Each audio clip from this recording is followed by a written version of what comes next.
எவ்வளோ பிரச்சனைக்கு அப்புறம் ஒரு ஆட்சி அமைச்சிருக்கீங்க. நிறைய அவமானங்கள், நிறைய பிரச்சனைகள் இதில் அமைஞ்சது பெரிய விஷயம்.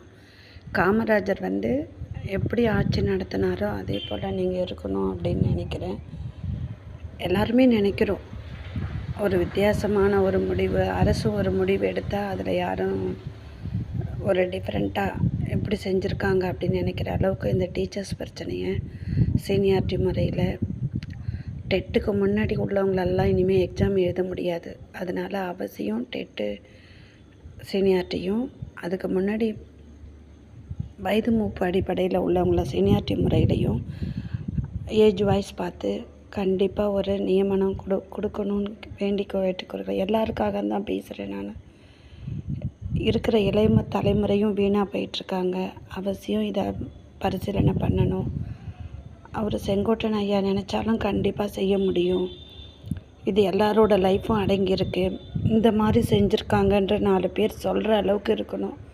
அந்த மாதிரி ஒரு முடிவு எடுக்கணும். காமராஜர் அப்போல்லாம் நினச்சா ஒரு வேலையை போடவும் முடியும், நிறுத்தவும் முடியும். அந்த மாதிரி செய்யணும்.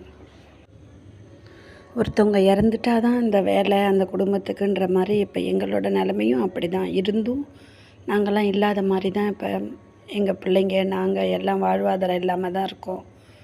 அவசியம் இதை நீங்கள் ஆசிரியர் ஒரு பொறுப்பெடுத்து கண்டிப்பாக செய்வீங்கன்ற நம்பிக்கையோடு தான் இந்த வீடியோ போட்டுட்ருக்கேன்.